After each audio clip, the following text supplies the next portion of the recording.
ვიცი ძალიან დაღლილი ხარ, ამდე ხანს კონსულტაციები გქონდათ, მაგრამ რა ვქნა, მეც უნდა გავცი ამ კეთილ ხალხს პასუხი და ეხლა რა მაინტერესებს, უმეტესობას უნდა რამდენადაც მივხვდი, რომ აი რაღაც ეს დალიეთ და მორჩებით, ის დალიეთ და მორჩებით. აი როგორიც არის მაგალითად ოსტეოპოროზი, ან სახსრების ტკივილი, ან ვიღაცა ძალიან დატვირთული მუშაობს და გონებრივად გაჯანსაღება, ან კუჭნაწლავის პრობლემის, რომელი ბადები გაქვთ რისთვის? ხო, როდესაც სიმსივნის დროსაც უკაცრავად, იმიტომ რომ ხშირად მეკითხებიან. ხო, უყურეთ, ბადები ეს არის დამხმარე საშუალებები, ან რატო ქვია, ბიოლოგიურად აქტიური დანამატის საკვებზე. ანუ პრინციპში მე თუ მკითხავთ, ყველა დაავადება ადრე თუ გვიან იწყება საჭმლის მომნელებელი სისტემიდან, იქიდან თუ ჩვენ რას ვიღებთ, სწორად ვჭამთ თუ არ ვჭამთ, დეფიციტურ პროდუქციას ვჭამთ თუ არადეფიციტურ ტექნოლოგიურ დამუშავებულს და ტოქსიურს თუ არატოქსიურს. ამიტომ ყველაფერი პრაქტიკულად მაინც იქიდან იწყება. მაგრამ თუ ადამიანი ასე ვერ გრძნობს თავს, ხო? მე კიდევ როდის მოვყევი 1972 წლის სტატისტიკა იყო ისრაელის ექიმების სტატისტიკა მქონდა მოყვანილი ტრენინგების დროს ვყვებოდი ხოლმე, რომ იმ დროს 1972 წელს ისრაელმა დადო ესეთი სტატისტიკა, რომ მოსახლეობის 88% დაავადებული ერთი ან რამდენიმე ქრონიკული დაავადებით და პირობითად ჯამთელი არის 12%-ო. გიყვებით რამდენი წლის წინ, ხო? 50 და უფრო მეტი წლის წინ თითქმის, ხო? და წარმოიდგინეთ, რომ ის 12% პირობითად ჯამთელი, იმიტომ რომ შეიძლება ადამიანი უკვე ქრონიკულად თავად რაღაცა პრობლემა აქვს, მაგრამ ჯერ არ გამოვლენინა. 1900 სიმპტომი არ ვლინდება, ჯერჯერობით რაღაცა ხო ნიშანი არა. ეს 50 წლის წინ ის სიტუაცია, რაც დღეს არის სამყაროში, არ იყო. მაშინ კიდე აი ხორბალზე რატო არის ბევრი, რომ ჩვენი წინაპრები არ ჭამდნენ ხორბალს და პლუს და ესე ავათხდებოდნენ. ჩვენი წინაპრები ჭამდნენ ხორბალს, რომელშიც გლუტენი შედიოდა 30%-ით ნაკლები. ხო, ახლა უყურეთ რა მოხდა. ადამიანმა რომ მიხვდა, რომ ჩქარაუმრავლდები და ნელ-ნელა შეიძლება საკვები პროდუქტების დეფიციტი შეიქმნას, ქმნიან ჰიბრიდულ ჯიშებს. ჰიბრიდული ჯიში 3-4-ჯერ უფრო მეტ მოსავალს იძლევა იგივე ფართობზე, რაც ძველი შტამები რაც იყო ხორბლით ნატურალური. ჰიბრიდულ ჯიში თან ისე გამოიყვანეს, რომ გლუტენი 30-35% მეტია ბუნებრივად, ვიდრე ძველ შტამებში იყო. ძველ შტამებში რომ რაღაცნაირად ცოტა მეტი წებოვნება მიეცათ, ისი ამატებდნენ.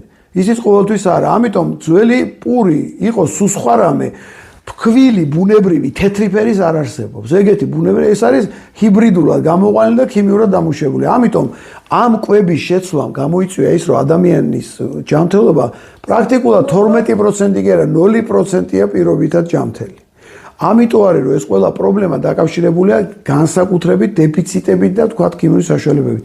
ბადები ზუსტად იმის საშუალებას გვაძლევს, რომ მაშველი რგოლი იყოს ჩვენ ცხოვრებაში, რომ ცოტა უფრო ნაკლები ზიანი მივიღო და შესაბამისად არის ბადები, რომელიც ტვინს უხდება, თქვა ბრაინ ვიტალიტი. არის უნიკალური ბადი, რომელსაც ქვია ვიტალ ვიჟენი, რომელიც ხედელობის პრობლემებზე ძალიან მაგრამ მუშაობს.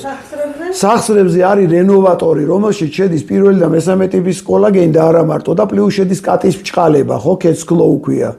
უნადეგატო ქვია ლათინურად, რომელიც ანთების საწინააღმდეგო ეფექტია. კუჭნაწლავისთვის, რა თქმა უნდა, უამრავი სუპრადეტოქსი, ბალანსდე და ასე შემდეგ. ანუ ეს კომპანია რატო მომწონს და რატო დავრჩი ამ კომპანიასთან, რატო ვიყენებ ძირითადად ამ პროდუქციას? იმიტომ რომ 33 წლის მანძილზე ვერ ვნახე ანალოგიური კომპანია, რომელსაც ჭკვიანი ბადები აქვს, ანუ ჭკვიანი კაფსულები, რომელშიც კომპლექსურად შედის ბევრი კომპონენტი, რომელიც ბევრი მიმართულებით ერთად მუშაობს.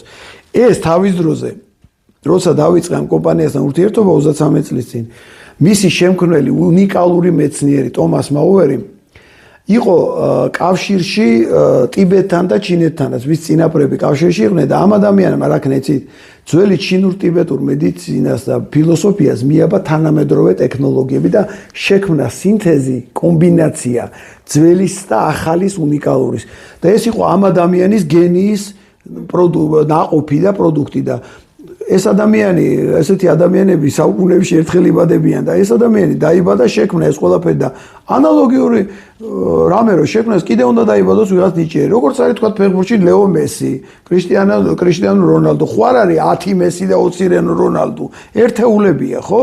ზუსტად ესია, ამ დარგშიც ეს კაცი იყო უნიკალური. 2010 წელს ამერიკის მთავრობამ ეს დაუფასა საკმაოდ დიდი აღიარება და ასე შემდეგ. აღარ გაუყვები რომ ვიღაცამ აი თავისად იქ ვიღაცამ და ეთყობა კოკა-კოლას ყიდის სხვა შორის. ეხლა გამახსენდა წარმოიდგინეთ, ეს სხვა შორის იმას ჭყონიას უთხარით რაღაც საჩუქარი გამიკეთოს. ხო ეს რა თქმა უნდა ვიხუმრე, მაგრამ ხო ვიხუმრე რა თქმა უნდა, მაგრამ კოკა-კოლა იმიტომ ვთქვი მაშინ. ხო, არა, ერთ-ერთ ვიდეოში იმიტომ ვთქვი, რომ თუ გინდათ რომ გატესტოთ, რომ ნამდვილად მჟავიანობა დაქვე და 1-2 ყლუპი ნახეთ, რომ უკეთესად თუ გაგხდითქო. ეს ვთქვი და ესე იგი მიმავეს რეკლამას აკეთებს. ხო, ნუ ესეც აი სიტუაცია, რაც მინდოდა მეთქვა და ამიტომ ძალიან მნიშვნელოვანია. ბადები თუ გაქვთ საშუალება, რა თქმა უნდა, არის ბადები უფრო იაფიანი, არის უფრო ძვირიანი. მოდულატორები, რომელსაც სიმსივნის დროს ხო, ამ დროს ვიყენებდი, მე ჩემი ოჯახის წევრზე ვიყენებდი ამას და ყველაზე მაგარია, მაგრამ მე ჩემი ოჯახის წევრს უშველა და მე დიდი შეღავათი მომცა, მაგრამ ვიცოდი რომ ხო არის ესეთი, რომელიც მათ შორის სიმსივნების დროს ვიყენებთ. ეს არის Avengers, ეს არის Fukoidoni, ეს არის Influence და კიდევ არის ხომ ხანდახან Balance Day-საც ვამატებს, ნუ ძირითადი არის მაინც ეს სამი Fukoidoni, Avengers, Influence. კარგი დღეისთვის მოვჩერთ, მაგრამ იმედია ხვალე გავაგზავნებთ. კი, აუცილებლად. კი, აუცილებლად. თუ ცოტა შუალედი მექნება, ეხლა ამერიკაში კონსულტაცია ჩავარდა, პაციენტ მომოწერა და იმიტომ გაგვიჭდა ადგილი და იმედია კიდე გვექნება ესეთი სიტუაცია.